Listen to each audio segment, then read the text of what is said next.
I love how it does go from, well, I don't want to like Mr. Olympia, so I'll just go for this superhero drawing that was, illustrated to be as muscular as it possibly could be. But it's true. And I don't understand why people get so funny about genetics. I'm probably going to ruin your comments now for this. Coach Greg here, and I'm with Simon Miller. He's part of the Power 13 book. He has an amazing channel. He tells you what he thinks. People seem to call him an a-hole, but I think he calls himself that, which makes people want to just call him that in return. He also bears a striking resemblance to, can you tell? Johnny Sins. How cool is that? You look like Johnny Sins. Is that awesome? Does that suck? What is that all about? I don't really think I have a particular opinion on it. It does happen a lot. Genuinely happens multiple times a day. I think it's got to the point now where I'm just used to it. But I don't want, Johnny Sins is a very successful member of his community. So, to be compared to someone that's successful is fine. I think it gets a little bit boring, just like anything would, right? After a while, you're like, okay, I get it. Especially when somebody says it and they think it's the first time anyone has ever said it. You're like, dude, this has been going on for like 5 years. You so past the curve. But I would rather be compared to Johnny Sins than to, I guess, a less successful person. So no, it's all good. It's fine. Although, so this is what I want to know. Yeah. Johnny Sins, you're getting older.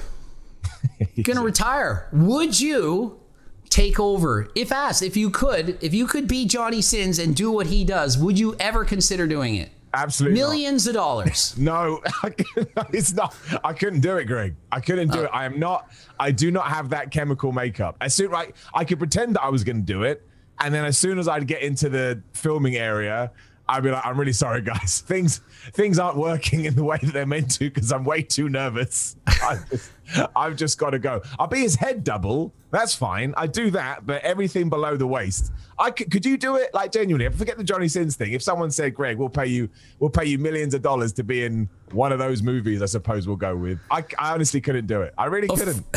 Frankly, I could do it for sure, but not as a guy with a girlfriend. But if I was single and I had no money and it was desperate, I'd be all over it. If I was desperate, it may be different. Now, if I was desperate, it may be different because people in desperate situations completely change their mindset, don't they? But today, if the phone rang and they said, Simon, I'd be like, I can't. Yeah. Although I would like millions of dollars. Yeah, I mean, there's other ways to get millions of dollars. You can sell a freaking cookbook, for example. You can. You did it very well. It might work. So there are, in fact, other ways. Okay, changing the topic, you mentioned previously in a video that you had lost motivation. It was the time of the Cove, and it was frustrating. You had a hard time training, and I'm sure a lot of people can relate. Like, what got you out of that, and how can you convince people to stay motivated? Or is there such a thing as being motivated? Or is it come from within? What can people do? Well, I'm going to have to I'm going to use the turn of phrase. I'm going to have to blow smoke up your ass, Greg, as they say, because I think we've talked about this before through comments and whatnot. You were a huge motivator for me because the gym has always been it's my number one thing. It's my foundation, my rock, all those things that people say. But then when I was trapped in my house and I couldn't see my girlfriend, I wasn't allowed to go out and all of these things, again, the perfect word here, trying to find that motivation. It was the first time ever where working out to me felt like a chore. Because for years going to the gym had been like, a roller coaster, if you like theme parks. I was like, yeah, I get to go to the gym. But yeah, it just went away. And I think it's because, life changed and I was stuck in, my house. I was working. I didn't have many people to, bounce ideas off and stuff. And that's when, I just started. I don't even remember how it happened, but I just found one of your videos. I think it was a natty or not, and I thought it was quite funny, and I thought it was quite entertaining. And you know how YouTube works. It just, ping, ping, ping, ping, and it throws videos on you. And I think, just looking what people in the comments were saying, seeing the cool community you developed just made me remember, oh, no, this is absolutely, this is what I love to do. And also, I was getting out of shape. I tell you, that's a great motivator. A great motivator is when you walk past the mirror and you look at yourself and you go, Simon, this is not a respectful image, given everything that you've been trying to achieve. But motivation is really hard. Like, I think what people just assume that super successful people, not that I'm saying I'm one of them, but in general, that super successful people are motivated 100% of the time, and they're not. I mean, they're motivated more than the average human being, but they still have days when they wake up and they're just like, oh man, I can't be bothered today. Because I mean, I bet you must have days like that, right? I know you do, because I've seen you set it on videos, but it just happens, doesn't it? And who the hell knows why, but you just can't be bothered. And I think rekindling that passion is what's important. And I guess the annoying thing is there's no secret to it. You know, it'd be great if there was, like, if you think this way or you take this supplement or whatever, you're going to be super motivated, but it's not true. You have to find that weird thing inside yourself. But yeah, it's true. When it was really bad in the COVID times, really early on, I remember, because the rules over here were you could eventually, they allowed us to have a bubble, whatever the hell it was called. So I was allowed to see my girlfriend again. And a random takeaway turned up, and she was like, are you ordering takeaway? She's like, this is weird. You don't order takeaway. But I was just like, I don't care anymore. And thankfully, I found my way back. But Greg, I owe you a huge deal of thanks for that, because again, you were entertaining, you were inspiring, and you were, giving out good advice, which is always good, because there's a lot of crap advice on the internet as well. Oh, absolutely. And that just reminded me that, this is, okay, we had a little bit of a slip, which is fine, but now let's tidy it up a little bit. And I think that's great to hear. But I mean, and for me, honestly, I think I'm fortunate. I'm lucky in that I like so many different types of activities. And I was a phys ed teacher, and a lot of people think that, I just scream and shout at people and I scream at them like a drill sergeant. If I was a personal trainer, I was never that type of a person to like yell at people to just do. I always thought I need them to like this, and they shouldn't do it because I'm telling them to. They should do it because they want to. And if you don't like what you're doing, how are you going to do it? But for me, I was good at a lot of sports growing up, and I really enjoyed it. So when something happens where I'm not motivated for something, there's something else there. Like if I don't want to go for a bike ride, I can lift weights. If I don't want to lift weights, I can go for a walk or a hike, or I could go for a swim. There's always something that I want to do because I just genuinely like moving my body and being active. And for most people, they don't like it. So the problem is they don't have anything they want to do. So I really think that's the problem. People need to experiment, find the activity that they'll like, and then if they get that activity they like, it's not a chore because you like doing it. I like going to the movies and I like eating pizza. I don't need motivation to go watch a movie and eat pizza. That is the thing. Yeah, no, and it's spot on. And I always tell people that, because they're kind of like, I want to have big muscles, but I don't like going to the gym. And it's like, okay, look, going to the gym and lifting weights is a great way to get muscles, probably the best way. But there's 1,000 things you can do. Like, I've got a mate who's like a semi-professional rock climber. He's jacked. Of course he's jacked, because he spends all his time, grabbing and flexing his muscles. So I always try and push people in the direction of don't try and conform to this weird template that some fitness communities have made to yourself. It's almost like you have to punish yourself. You got to get up at 3 and you got to drag yourself to the gym and you got to do, no, you don't. No, I mean, look, if you're training for a competition, then hardships are going to come with it. But if you just want to live a health and fitness lifestyle, it can easily fit into what you've already got. You hit the nail on the head, as long as you're enjoying it in the first place. But I swear some people just want it to be hard. They want it to feel like the most difficult thing ever. I don't get it. I don't know if it's that people want to brag or show off. They got to be the hardest worker in the room. They got to wake up at 4:30 like Mark Wahlberg and The Rock, and I'm in there before the light comes up and I'm doing this and drinking raw egg whites. No, that's not sustainable. Go to the gym when you want. Do it the way you like. Train as hard as you feel you can. And if you like it, you're going to keep doing it. That's the thing. You're going to keep doing it. And I think that's one of the most underestimated things in all of fitness is the longevity of it. Once you've got the consistency and the longevity down and it's just what you do, you're laughing. And okay, yeah, there'll be bumps in the road like I had with COVID, but because deep down you enjoy it, you'll go back to it. Like it's like the movies, right? I don't know what it was like over there in Canada, but obviously all the cinemas shut down over here. They've just opened again. But given that it was safe to go back out, one of the first things I did is I went to the movies, even though I hadn't gone in almost 2 years. And I think it's the same with fitness too. But again, there's just so much bad information out there that makes people think they can get there super quick. So they'd rather do that one as opposed to sort of, incorporate it into their life. And that sucks. And of course, I'm basically talking about V-Shred, but let's not talk about V-Shred because there's no point.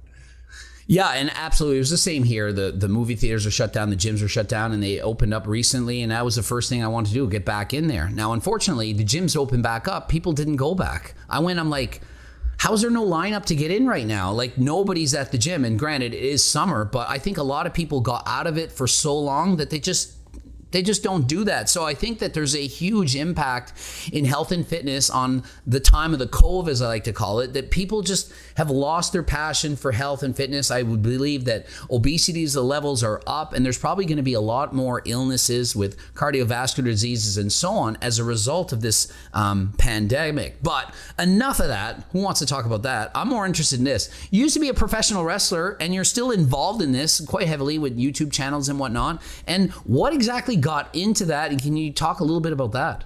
Yeah, well, no, I still wrestle right now. Obviously, I had to stop because of the pandemic. They don't let you sweat on somebody when you got a disease going around. How I got into it, I have absolutely no idea. In terms of sort of falling in love with pro wrestling, I just saw Bret the Hitman Hart when I was a kid, and he gave somebody a slam, and I was like, well, that's the coolest thing I've ever seen. And I got obsessed. But yeah, in terms of actually getting into it, it was this weird sort of amalgamation of many things. So I was doing the YouTube stuff. I'd say a super niche audience. I used to work in video games, but then I saw there was an opening on a wrestling channel. I thought, oh man, I love wrestling. I got to go for this. And I was able to get my foot in the door there, and they wanted ideas. So I said, well, how about we document what it's like to become a professional wrestler? It's something I'd always wanted to try. I thought that kind of, again, ties back into the motivation, right? If I put some accountability on my head, I'm more likely to stay on it, because I knew it was going to be hard.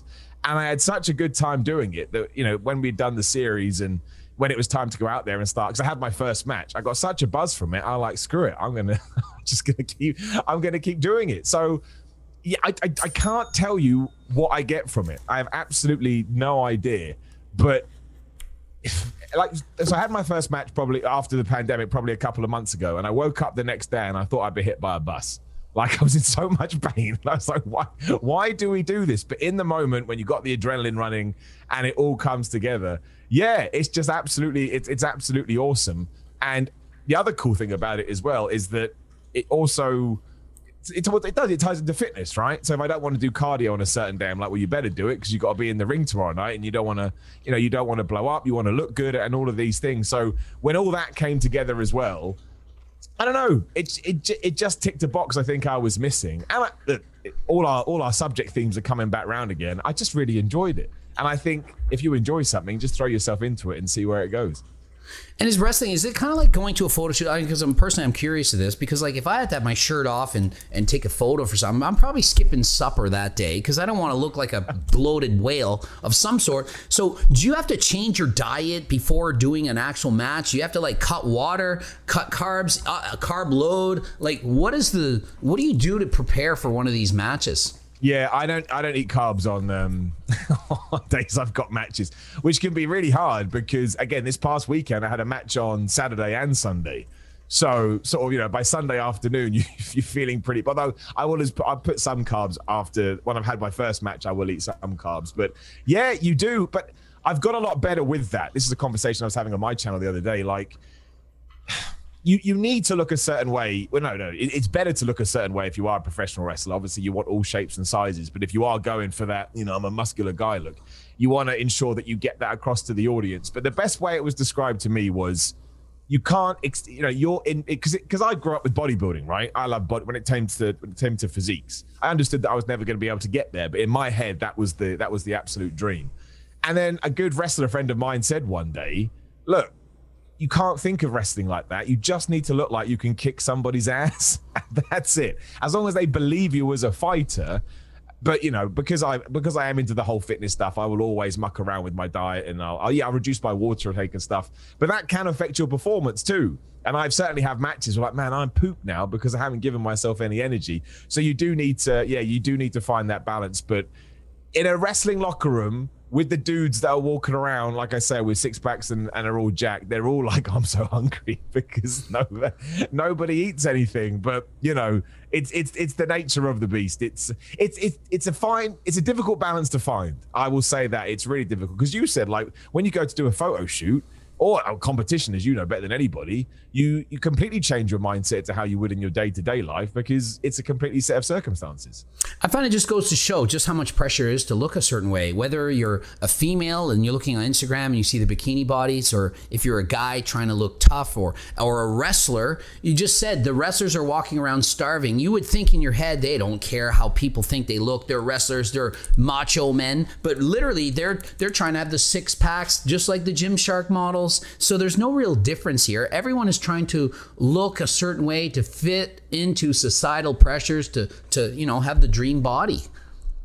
Exactly that, right? And I think that's when you open the doors to mental health problems, really, because you can get absolutely wound up about it. I have no problem saying that not wound myself up into a frenzy. That's well too extreme, but felt real pressure and anxiety before having a match, because I think you're looking bloated, you're looking fat, you're not in the best shape ever. And that's especially been true over the last few months, because I'm not in the shape that I was after coming back from surgery in April. Like, it takes a long ass time to find that balance. And I did a video of this too. At a match the other day, someone just shouted out at me, "Miller, you need to do more cardio." I was like, I don't need to hear that right now, you mother Hubbard. So, and that's all, you could have 9 other people say to you, "Mal, Miller, you look great." But the only one you're going to remember is Simon, you need to do more cardio. And you're right. The amount of pressure on people these days is ridiculous. Because I'm sure it's the same with you too. Well, actually, it depends on your circle, I suppose. But when I got into lifting weights when I was a kid over here in the UK, it was like the weirdest thing you could possibly do. Like, when I used to buy protein powder, people were like, "Protein powder? What, are you crazy?" Whereas now, obviously, you can order protein powder at 9 a.m. on a Monday and it'll be there by 8 p.m. because the fitness boom has taken off. So to kind of see it go from this almost illegal thing that nobody did to being crazy popular is nuts. And as soon as that does happen, as soon as you do put that pressure on yourself, your brain just goes crazy. And of course it's going to go crazy, because you want to look like that Instagram model every single day, even though the Instagram model doesn't look like that every single day. That's just the mindset that they've put out there. So it's crazy, really. It's crazy. We should be doing these things that we love and enjoying it, but we don't. We just beat ourselves up constantly. It's just wild, the amount of pressure there is to look a certain way. And I'm thinking back when I was a kid, and I'm like, yeah, there was only a couple of us that really lifted weights, and you knew who they were, and you could talk about things like the protein powders and the Mega Mass 6000 and you have to eat big to get big. I mean, I went back doing that. And here we are today, and social media, and now everyone is showing their pictures, and it's 100 times worse than it was, because back in the day you didn't see all these images. The only images, really, it was bad for women because they were so thin. At least when I was growing up, the models were the Kate Mosses and they're just like super thin. But for men, it wasn't as bad. But I'm thinking back when I was a kid, it was He-Man. I want to look like He-Man. And then when I watched wrestling, it was the Ultimate Warrior. I liked all the best built kind of wrestlers. So you obviously see that and you want to look like that. And as if that doesn't put pressure on you and at least put that bug into your head, well, I want to look like this. I want to become like that. And will I ever look like the Ultimate Warrior? I mean, of course not. I mean, 1 in a million are going to do that. So unfortunately, that's just a harsh reality of the world. And for me, I keep saying, imagine that dream physique, and I say, hey, you're not getting it. Try to get halfway there and be happy with that. Exactly. I think you got to enjoy the process. Excuse me. You got to enjoy the process, because you're right. So let's say you did want to be, 225 pound lean, which is crazy, right? That's a crazy physique. Even when you got there, then you're going to want to be 240 lean. Or then you're going to watch a video of, Chris Bumstead, or back in the day, Triple H, or Hulk Hogan, or the Ultimate Warrior. But now I want to look like that guy. It's just what the brain does. It wants what it can't have for one reason or another. And that happened to me too. Talking about how I got into wrestling, one of the huge reasons was I saw Triple H when he transformed into this absolute monster. I was like, well, that looks badass. And that almost encouraged me to start going to the gym. And I was so young at this point. It took me, honestly, probably about 5 years before I understood you wasted. Keep doing what you're doing, but this goal you have is a ridiculous goal, because you're not that person and you're not walking the same path that person is. So you just got to start focusing on yourself. And I think, especially coming from someone like you, Greg, to say that, I think is awesome, because I know loads of people that would look at your physique and go, holy crap, man, that's the greatest physique I've ever seen. But the fact that even you are like, well, I'm sure I could be better as well, goes to show it doesn't matter who you are. But that ties into pros as well. Like I've been watching Chris Bumstead's videos that he's been putting up as he's prepping for the Olympia. And even he's like, well, that's not that great. And he's like flipping Mr. Olympia. And even he's not happy. Yeah, absolutely. That I keep saying that, and you touched on this. You said the journey is so important. The journey is way more important than the destination. As Chris Bumstead said this, I've said this. That excitement you get from winning, like Chris, he won the Mr. Olympia. It's fleeting. It's like for a day or two, you're like, wow, I won this, and then it's like, now what? And then you got to win the next time, and it goes away so fast. I mean, I turned IPB Pro, I set world records, and it's like, okay. And for 2 days, you're like, yes, and then all of a sudden. And then now what? So if you don't appreciate every single day towards that goal, all the training you're doing and all the sacrifices, all you're doing, you have to love that, because that day when you get that goal, when you actually get it, it's not a big deal. It's like you're happy for that 1 or 2 days. So, you know, why focus on achieving that goal when it's the journey that matters? So if you have that dream physique and you're like, and I know people are watching being like, yeah, well, the Ultimate Warrior, that's not realistic. Ravishing Rick Rude, that's more realistic. You know, that's reasonable. And are you kidding? Who's looking like Ravishing Rick Rude? And then I say, Chris Bumstead's my dream physique. Oh, Greg, you have such a messed up reality on what people want to look like. People just want to look like Wolverine. That's normal. Anyone can do that. You don't need great... People, you're not looking like that. Like, people have this feeling like they can look a certain way if they just try hard. And if they didn't, it's because they didn't try hard enough. And I keep saying, hey, genetics matters a lot. Even if you put everything, your heart and soul into it, not everyone is born to have the dream physique, just like not everyone is born smart enough to be a surgeon or a doctor. You need some genetic. Doesn't mean you can't try, but please set realistic expectations and goals. And you're probably not going to look like Wolverine, even if you train for 10 years. Yeah, I love how it does go from, well, I don't want to like Mr. Olympia, so I'll just go for this superhero drawing that was, you know, illustrated to be as muscular as it possibly could be. But it's true. And I don't understand why people get so funny about genetics. I'm probably going to ruin your comments now for this. But I know when I talk about genetics, every other comment, oh, no, we're talking about genetics, absolute rubbish. It's like, no, it's a fact. It's like me. Do you think I want to be bald? No.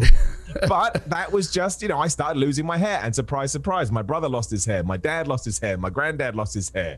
I didn't have a chance. So if anything, if you want to be mad at your genetics, go yell at your parents. Go yell at them and say, why didn't you have better genes? Damn it. But I don't understand why. You know, I do understand. I take it back. I think people are probably... They want, like you've hit the nail on the head. They don't want to accept that they can't get that dream physique. So again, why don't we try and find as many sort of external factors as possible? I can't possibly be my genetics. I can work through that, or I could like that guy if I took steroids. Blah, you know, that all that constant thing. It's like, don't, even if it is true, don't worry about it. Just figure out what do you want to do and how far are you able to take it. And you know. That's kind of as far as it goes. And also, if you go on websites like, I mean, not that I frequent it often, but if you go on stuff like, you know, Daily Mail, which is always out there snapping, I'm sure TMZ over there is probably a better example. And they're snapping all these people, and you'll see someone that gets into okay shape, right? They look far better than they did. And the headline is always like, you know, big actor gets super huge jacked. And if you compare that to a bodybuilder, it's like, no, he's not. What are you talking about? But that's the point. We have skewed up our mind about what the general public sees as a good physique. And I think you have to be self-aware about that as well. As soon as you get into the wrestling, the bodybuilders, the cartoons, the comic books, you are, again, you're putting it all way above your station. And look, it's awesome if you do have the genetics to be able to do it. But if you don't, you just have to accept it. Like I've had to accept this nonsense for the past few years and have people call me a bald a-hole on the internet.